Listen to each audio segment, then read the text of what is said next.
Ela teve um crescimento maior que 60% na votação do primeiro turno em relação a 2018 e acabou se reelegendo como a sexta deputada estadual mais bem votada da Bahia, com mais de 92 mil votos. Olívia Santana, do PCdoB, a primeira deputada negra do estado, que agora caminha para o seu segundo mandato, é a nossa convidada aqui no Issa Bahia. Um prazer, mais uma vez, tê-la aqui conosco. Bom dia, deputada. Bom dia, Jefferson. Bom dia a toda a sua equipe, Ernesto Marques também, meu querido amigo. Para mim é um grande prazer estar aqui com vocês. Bom dia e parabéns pela sua reeleição. Conta primeiro pra gente como é que tá esse seu novo momento e num momento super especial, a gente aí às vésperas do segundo turno das eleições, tanto aqui na Bahia quanto em nível nacional. Tá fervendo esse caldeirão ou a água tá morna ainda? Tá fervendo, o caldeirão tá fervendo e muito. E eu quero já aproveitar o momento para agradecer os 92.559 votos e agradecer a cada pessoa que foi lá na urna e digitou. Custou da ficha cair, né? De eu realmente tomar consciência, né, dessa votação estrondosa. Foi uma votação muito importante. Ser mulher negra com a origem que eu tenho, disputar com muitas candidaturas milionárias e chegar com uma votação dessa no segundo mandato, realmente foi fantástico. Qual é a leitura? Qual é a leitura que a senhora faz desse resultado? É a vitória do trabalho, da nossa pauta, é a aprovação popular dessas pautas diversas que o nosso mandato abraça, a pauta da afirmação do empoderamento das mulheres, né? A pauta da nossa luta antirracista e a pauta da defesa da classe trabalhadora. Então, nesse sentido, eu acho que o mandato, apesar da pandemia, a gente conseguiu trocar o pneu com o carro andando, se fazer presente na vida das pessoas, dos segmentos mais diversos, e a gente conseguiu ter esse reconhecimento popular. E chegar agora no segundo turno participando ativamente do projeto, né? Do projeto de Lula, do projeto de Jerônimo, esse Brasil aí em transe, a gente precisa fazer o nosso país entrar no eixo. O momento é todo voltado, não é, para as eleições agora. Tem essa luta do PCdoB pela eleição de Jerônimo, pela reeleição do presidente Lula também. Agora, na Assembleia Legislativa, deputada, quais devem ser suas principais pautas? O que está previsto tanto para esse finalzinho da atual legislatura quanto para a partir do ano que vem? Então, mergulhar mais na juventude. A gente tem um trabalho forte em relação a grupos de jovens. A pauta da juventude é muito importante para mim. E nos últimos, né, nesse mandato nosso, a gente que tem uma ação forte em relação às mulheres, também abraçou diversos grupos de jovens, né? Focus Modas, Rede Reprotai, Protagonismo, que é o protagonismo juvenil, Jovens Periféricos, e a juventude das periferias vivem muito no fio da navalha. Então, a disputa, né, de um segmento marginal com a luta pela sobrevivência dignamente, e eu sei o que a escola fez comigo, e eu batalho muito para garantir que a educação de qualidade chegue na vida dessas pessoas, né? Dessa juventude. Então, defender a infância, a juventude, a adolescência contra a exploração sexual, garantir a redução, pelo menos a redução da gravidez na adolescência, né? É fundamental. E garantir que os projetos que puxam a nossa meninada para frente e para o caminho mais legal da vida, esses projetos possam acontecer, possa prevalecer. Então, a gente está lutando muito para que o Jerônimo Rodrigues consiga se eleger governador e que ele, eu conheço ele possa vingar de maneira muito positiva o projeto de educação integral. E o nosso mandato vai atuar para e passo com esses projetos. Deputada, falando agora de Salvador, a senhora já foi vereadora, a senhora já foi candidata a prefeita também da cidade, e a senhora já foi secretária, no caso do município da Educação, e foi também secretária estadual da área de Trabalho, Emprego e Renda. E a senhora tem uma atuação muito firme aí na periferia de Salvador, na região metropolitana de uma forma geral. Como é que a senhora está acompanhando essas denúncias que foram feitas sobre a forma como está sendo tocado um grande projeto muito importante da administração municipal, que é o Mané Dendê, mas da forma como está se dando e com essas denúncias aí apresentadas agora há pouco pelo vereador Muniz e pelo Carlos Muniz, e na reportagem de 2 páginas que o Jornal Tarde fez ontem sobre a situação? Eu acho que é muito importante a gente enfrentar esse debate, porque desconstrói a maquiagem que a prefeitura tenta nos impor, né? A forma como as pessoas estão sendo tratadas, as pessoas que não saem das suas casas, não sabem para onde vão e, portanto, um desrespeito muito grande. Eu acho que as denúncias são denúncias muito graves, nós temos que apurar a veracidade delas, não é? Até porque a vida das pessoas é o que está em jogo, não é? A sobrevivência, a vida, não é? O teto para viver. E, portanto, a gente tem que apurar, de fato, essas denúncias e que o Ministério Público tome as providências necessárias. Isso não pode ser tratado apenas como um artifício eleitoral, que as pessoas estão denunciando por conta de interesses eleitorais. São questões muito graves, né? A denúncia é uma denúncia muito grave e ela precisa ser apurada, tratada da maneira adequada, no sentido de garantir o direito do nosso povo, né?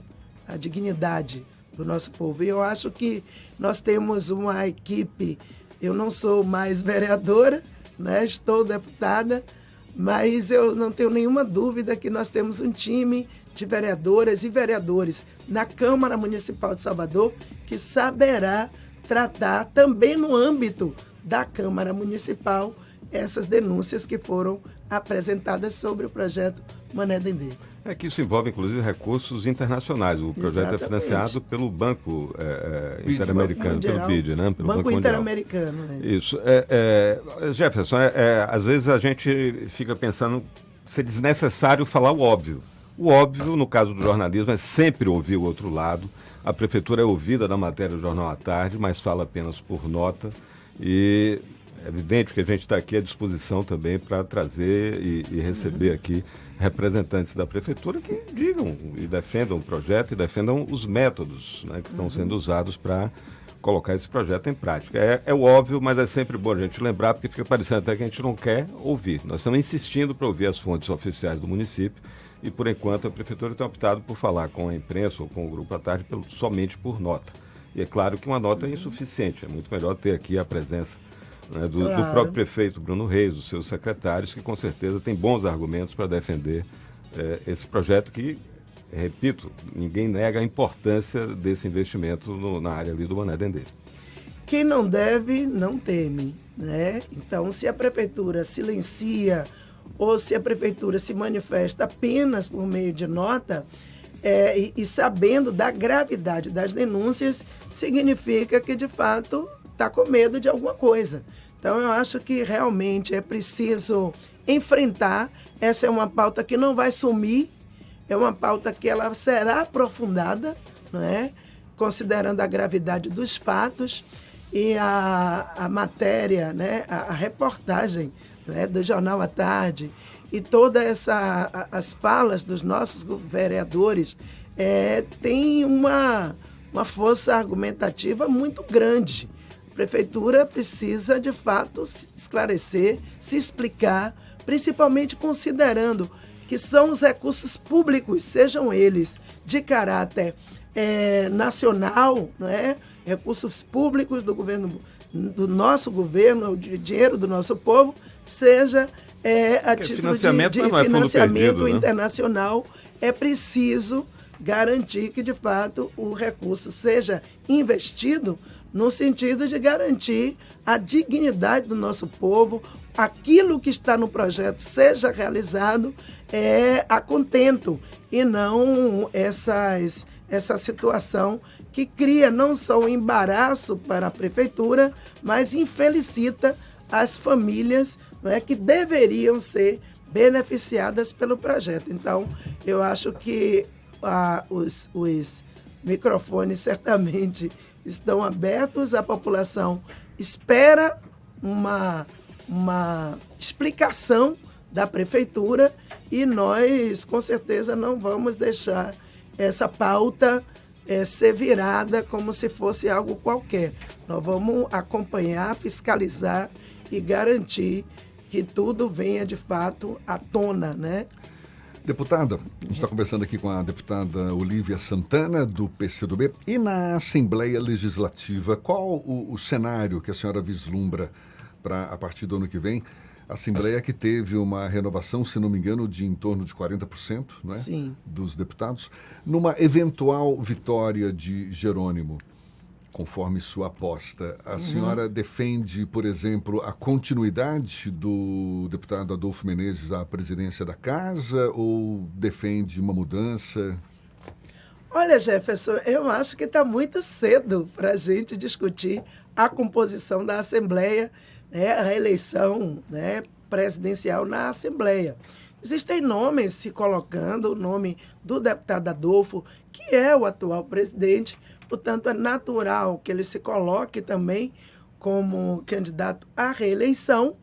Existe o nome da deputada Ivana Bastos, que foi a mais votada da Bahia. Exato. E é bom que tenha sido uma mulher, né, a mais votada do Estado, e ela também tem legitimidade para se colocar como candidata, é a presidente da Unali. Eu também posso me candidatar, por que não? Não é? Tem essa pretensão? Até porque depende das condições que a gente tiver capacidade de construir.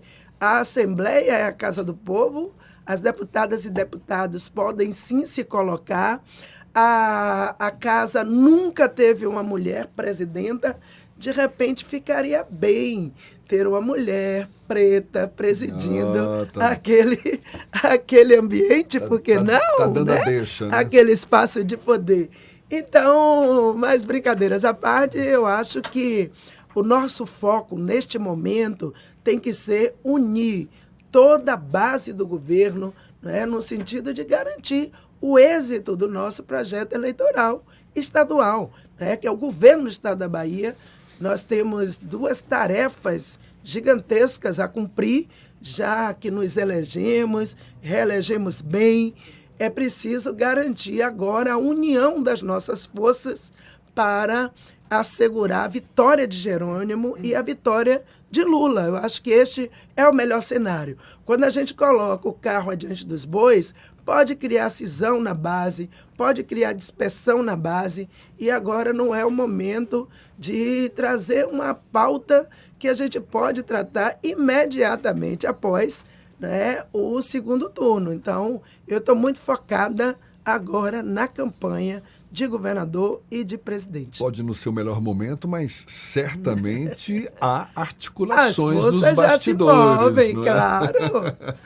Já fui sondada, mas a resposta que eu estou dando aqui... Com esse sorrisão no rosto aí, acho que a ideia cai bem, não é? Eu acho. A senhora vê com bons olhos. Deputado, só um reparo, uma referência histórica. A Assembleia já teve uma presidente mulher, foi a deputada Ana Oliveira, entre 61 e 62, eu acho, mas não era uma mulher preta. Então seria muito bom a gente ter uma negona lá presidindo a Assembleia, com certeza. Pois é, eu não era nem nascida. Uma vez ainda, não era nem nascida. Eu só sei dessa história porque nessa época a Assembleia funcionava lá no prédio da ABI, por isso que eu estou sabendo desse Você negócio. vivenciou bem essa ótimo, época. Não, né? também não. Também. Tá certo, então tá bom. Olha, um prazer sempre receber aqui a deputada Olívia Santana, do PCdoB, agora caminhando para seu segundo mandato na Assembleia e já plantou a sementinha aqui, ó. Quem sabe futura presidente da Assembleia Legislativa da Bahia também para a próxima legislatura. Deputado, um prazer mais uma vez. Bom dia, até uma próxima então. Obrigada, Jefferson, obrigada, Ernesto e toda a equipe, né, aqui presente. Eu acho que é muito importante esse espaço democrático aberto para que a gente possa falar dos problemas da Bahia, mas também agradecer as nossas conquistas e, portanto, me coloco à disposição para que em outros momentos a gente possa conversar sobre os nossos projetos, mas é isso que eu falei, a gente agora está mergulhada nos dois grandes desafios e eu acredito que haveremos, sim, de ter êxito neles todos. Então, muito obrigada a todas e todos que nos ouvem, não é? E é sempre um prazer estar aqui com vocês, com companhias tão agradáveis como vocês. Muito obrigado mais uma vez, deputada estadual Olívia Santana, do PCdoB aqui na Tarde FM.